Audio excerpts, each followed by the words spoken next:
Bom, pessoal, bom dia. Hoje é sexta-feira. Vamos começar mais uma aula de física, né? A gente vai continuar falando sobre força magnética, sobre cargas. Vamos falar agora sobre a trajetória de uma carga colocada em um campo magnético.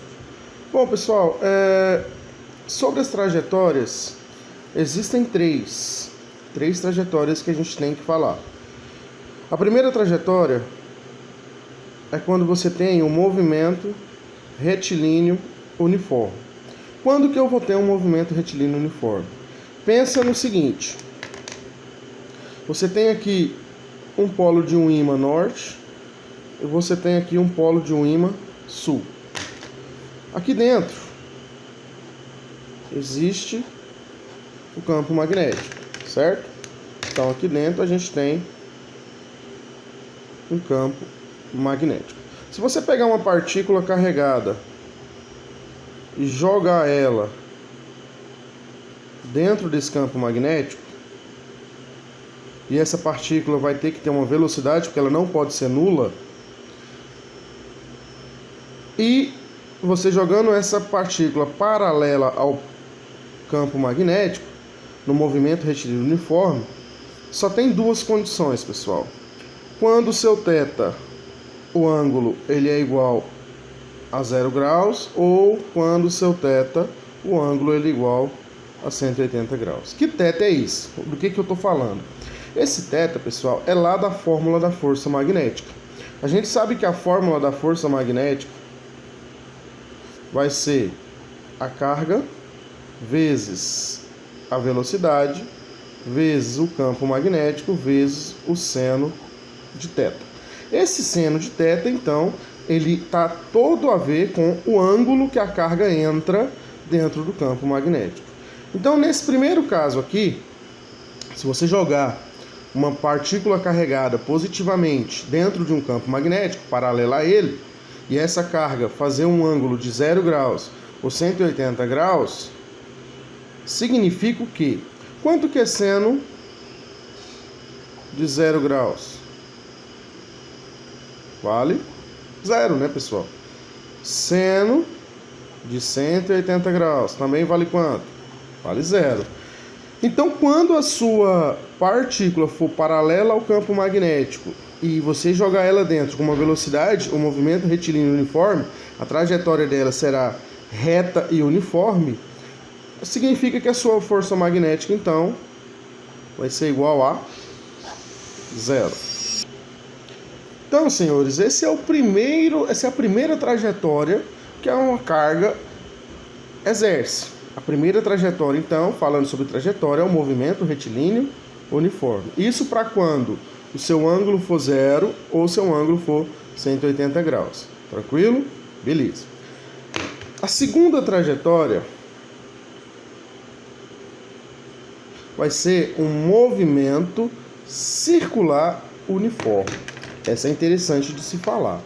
Por que um movimento circular uniforme? Primeira coisa, pessoal, é quando a sua θ, quando o ângulo da sua partícula, quando o ângulo do seu próton for 90 graus. Então, quando o ângulo θ é igual a 90 graus, eu tenho um movimento circular uniforme. Por quê? Gente, digamos que aqui está o seu campo magnético. Vou tentar fazer aqui uma circunferência. Beleza. Eu vou colocar uma partícula carregada positiva aqui no seu campo. Então, eu vou jogar essa partícula de baixo para cima, ó. Vou jogar. A velocidade dela, se eu joguei ela de cima para baixo, a velocidade então está nesse sentido, ó. Essa é a velocidade, beleza? Pela regra da mão esquerda, lembra? Regra da mão esquerda, faça um bom vestibular.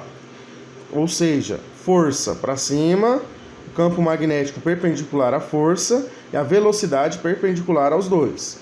Então, a força ela vai ser exercida para o centro da circunferência, ó. Então, a força vai ser exercida para o centro.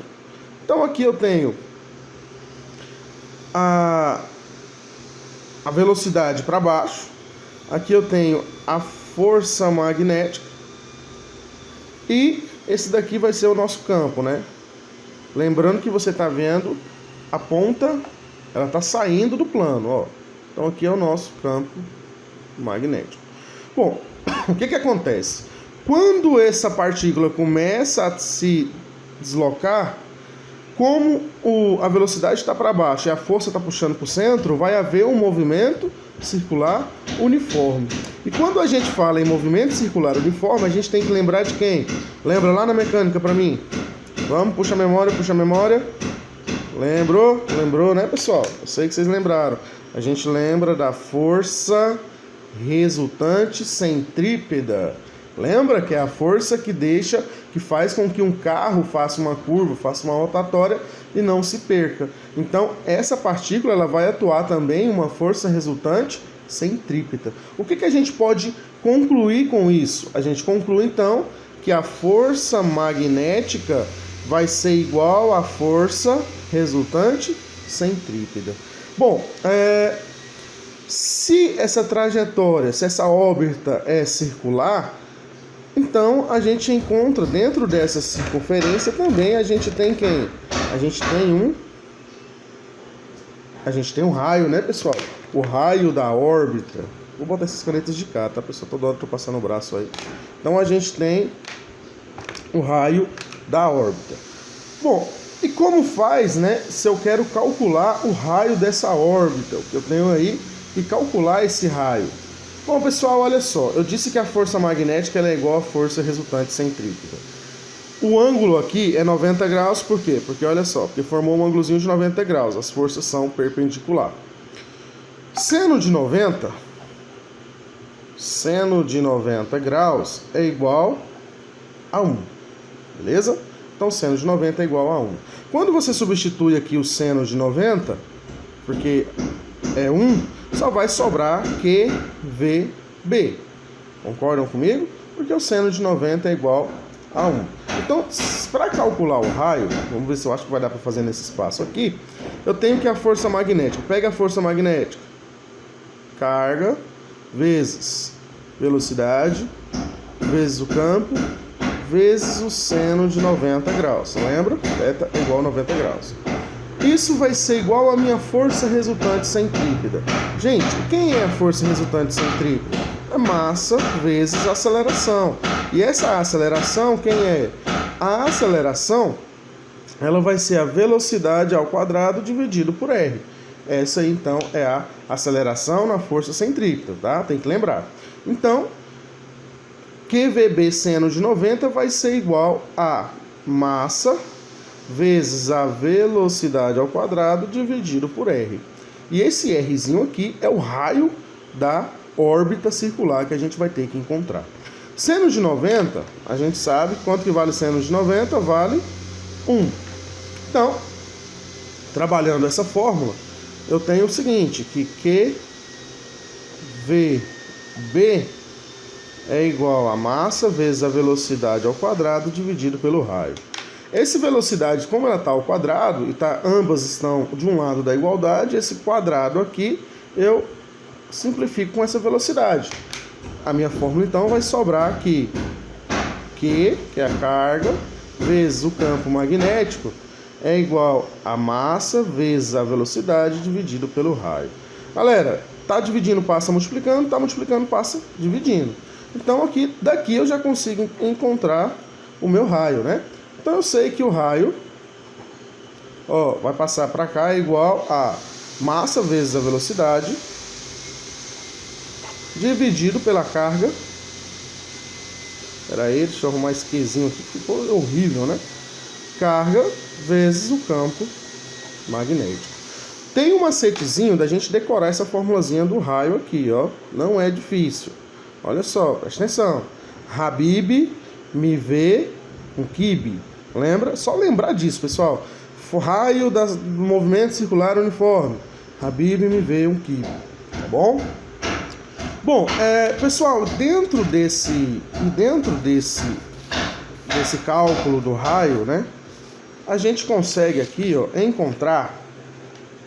Porque presta atenção, essa partícula ela está em movimento. Se ela está em movimento, ela vai ser deslocada, ela vai se deslocar nessa órbita aqui, ó. E essa órbita vai gastar, você vai ter que gastar um período. Você vai ter que gastar um período para que essa partícula faça esse translado. E esse período é chamado de tempo. E esse período é Tzão, tá? É um T grandão. Então, esse T representa o período, que é o tempo que leva para essa partícula se deslocar aí na órbita circular. E tem como a gente calcular também esse período, tá? Então, quando a gente quer calcular, vamos colocar aqui, ó, o período, que é representado por T maiúsculo, T grande, a gente tem que utilizar também a fórmula do raio. Por quê? Porque o que é o período? O que é o tempo? O tempo vai ser quem? Vai ser a grandeza envolvendo a velocidade. E a velocidade, como que eu consigo encontrar a velocidade? Velocidade é variação de espaço sobre variação de tempo. Galera, ΔS, espaço. O espaço que ele vai percorrer nada mais é do que a circunferência. Ó, ele vai percorrer, ele vai fazer uma trajetória circular uniforme, então ele vai percorrer a circunferência. Essa circunferência, então essa trajetória, ele vai ser o comprimento da circunferência. Como é que eu encontro o comprimento de uma circunferência? 2π vezes quem? Vezes R, né? 2πr é o comprimento, dividido pelo tempo gasto. Então, a velocidadezinha tá aí, 2πr dividido pelo tempo gasto. Só que ele quer encontrar o período, né? A formulazinha do período. Bom, vamos pegar a fórmula do raio. Habib me vê kib. Essa velocidade, então, vale quanto? Vale 2πr dividido por t. Então, substituindo aqui na fórmula, R é igual massa vezes a velocidade 2πr dividido por t sobre carga vezes o campo magnético. Ó, tá começando aí a ter um formato. Bom, senhores, preste atenção. Cadê a caneta? Preste atenção, olha só. Esse R aqui, ó. Esse R aqui, eu cancelo com esse R, porque ambos estão depois da igualdade. Depois que eu cancelei os dois R's, eu posso estar isolando o meu T. Esse T que está dividindo passa para cima na igualdade, então T é igual. Então T é igual, passou para lá, 2π vezes a massa dividido pela carga vezes o campo magnético. Então tá aí, aqui eu consigo encontrar o tempo que a minha partícula gasta para dar uma volta na órbita circular, tá? Então, recapitulando, a gente encontrou aqui, ó, a gente encontrou o raio que a partícula faz, né, na trajetória. Então, olha só, o raio vai ser do centro da órbita até o ponto lá da circunferência, a gente encontrou o raio, e a gente encontrou o período, né, o tempo que essa partícula gasta para fazer essa volta aqui. Bom, pessoal, então esse é o segundo movimento, né, a segunda trajetória, movimento circular uniforme. A gente tem também uma terceira trajetória. Essa terceira trajetória, pessoal, vamos colocar, deixa eu ver onde eu coloco aqui, vamos colocar aqui, ó. A gente tem também a terceira trajetória. Essa terceira trajetória, pessoal, ela é chamada de movimento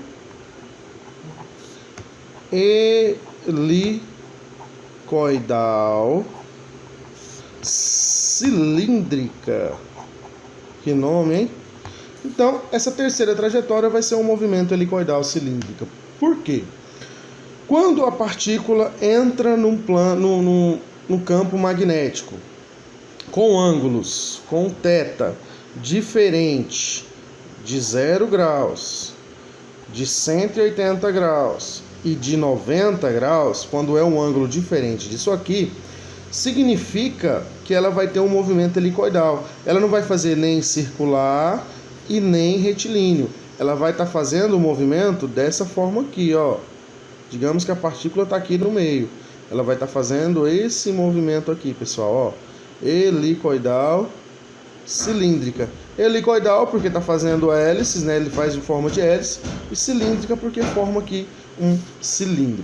E quando o ângulo for diferente de 0, 180 ou 90, a gente sabe o seguinte, né? Que quando o ângulo for 0 graus e 180, sua força magnética vai ser 0. Quando o ângulo for 90, a sua força magnética vai ter o valor máximo, porque o seno de θ é 1, e a força magnética, então, vai ser calculada só com o módulo da carga, vezes a velocidade, vezes o campo, quando for 90. E, professor, e quando for diferente de 90? Galera, existe lá na matemática, vocês lembram, chamado de ângulos notáveis. Lá na matemática tem isso aí, ângulos notáveis, você lembra, né? Lá a gente usa o seno, cosseno e tangente. Não vamos precisar de quem? Não vamos precisar do cosseno e nem da tangente, porque a força magnética só trabalha o seno. Então, os principais ângulos notáveis: 30, 45 e 60 graus. Agora vamos compor 1, 2, 3. Aí vinha 3, 2, 1. Tudo sobre 2. Raiz de qualquer um. Como raiz quadrada de 1 é 1, então não põe. Então, esse ângulo, esse valor aqui, ó, esses valorizinhos aqui, desse seno, de 30, 45 e 60, são os que são mais pedidos em exercícios de força magnética. Ah, mas se cair um ângulo diferente de 30, um ângulo de 15 graus. Galera, vocês não têm a obrigação de saber quanto que é um seno de 15 graus. Provavelmente o exercício vai te dar o valor. Mas esses daqui vocês têm que saber, tá? Porque esses daqui geralmente caem em exercícios. Vamos resolver um exemplo aqui, tá? Pra gente estar encerrando a aula. Então, pessoal, vamos lá, vamos ver um exemplo aí referente a essa trajetória aí do que a gente estava falando. Olha só o exemplo. Uma partícula cuja razão, massa, carga é igual a 10 a menos 12 kg coulombs. Tem um menuzinho bem aqui, ó, tá? Se vocês observarem, 10 a menos 12 kg coulombs. 1 vezes. Esse 1,00 aqui, ele não vai alterar o valor porque é 1, né? Então, 1 vezes 10 a menos 12 é 10 a menos 12. Então, uma partícula cuja razão, massa, carga é igual a 1 vezes 10 a menos 12 kg coulombs.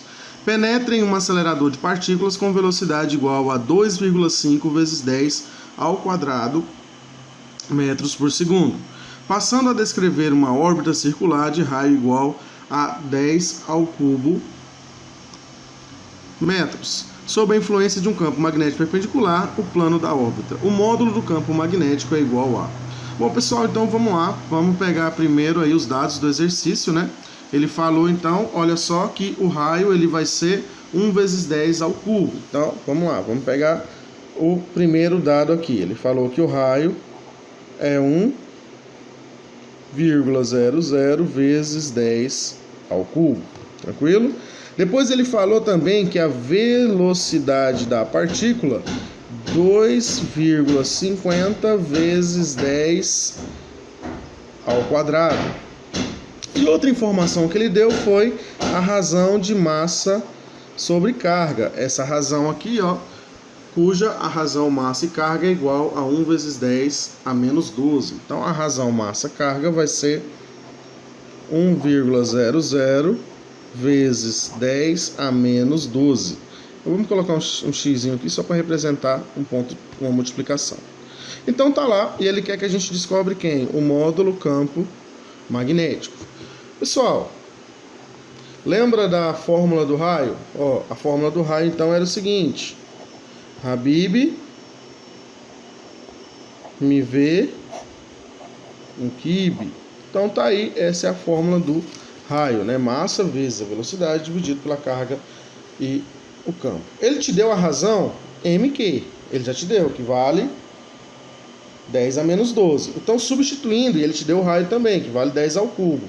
Substituindo, então vai ficar 10 elevado ao cubo é igual mq vale 10 a menos 12. 10 na menos 12 vezes a velocidade. 2,5 vezes 10 ao quadrado. que divide o módulo campo magnético.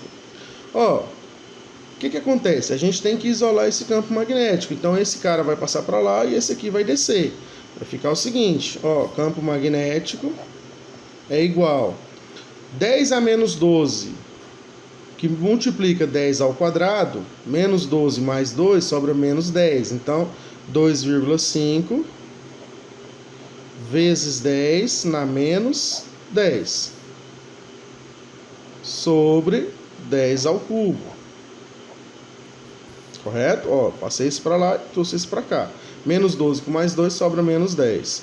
Então, campo magnético, módulo campo magnético vai ser, conserva a base, diminui os expoentes, menos 3 com menos 10, menos 13. Então, 2,5 vezes 10 na menos 13 Tesla, né? Porque a componente aí, a unidade de medida do campo magnético vai ser Tesla, tá? Então tá aí um exemplozinho aí sobre o raio, tá? E digamos, vamos pegar aqui um exemplo, hipoteticamente aí, outro exemplo, né? Exemplo 2 aí. Digamos lá, hipoteticamente, que você tem uma carga num valor aí de 4 vezes 10 a menos 2 coulombs. Você tem uma velocidade de 2 metros por segundo. E você tem um ângulo da partícula formada, você tem que o ângulo é 60 graus. Determine a força magnética num campo magnético de 4 já foi usado lá. Campo magnético de 8 Tesla. Pronto. Vamos ver esse exemplozinho aí. Bom, pessoal, olha só. Se ele quer a força magnética e te deu todas essas informações, a gente vai ter que pegar que força magnética vai ser o módulo da carga vezes a velocidade, vezes o campo, vezes o seno do θ, que é o seno do ângulo. Então, a força magnética vai ser o módulo da carga 4 vezes 10 na menos 2, vezes a velocidade. A velocidade ela é em metros por segundo, já está em metros por segundo. 2 vezes o campo, que é 8, vezes o seno de 60 graus. O seno de 60 graus, vocês lembram quanto que era? Tinha 30, 45, 60. 1, 2, 3. Tudo sobre 2. Raiz, né? Então, seno de 60 graus, raiz de 3 sobre 2. Então, raiz de 3 sobre 2. Era só a gente multiplicar tudo isso aqui. 4 vezes 2, 8. 8 vezes 8, 64. Então, a força magnética seria 64. Raiz de 3 vezes 10 na menos 2 sobre 2. 64 dividido por 2, a força magnética, então, seria 32 raiz de 3 vezes 10 na menos 2 newtons, que força é dada em newtons, tá bom? Pessoal, então, a nossa aula fica por aqui. Eu vou estar postando aí alguns exercícios referentes a essa aula. Qualquer dúvida, podem perguntar. Um abraço a todos aí, tenham um excelente final de semana. Juízo, tá? Muito juízo nessa cabeça de vocês aí. Valeu!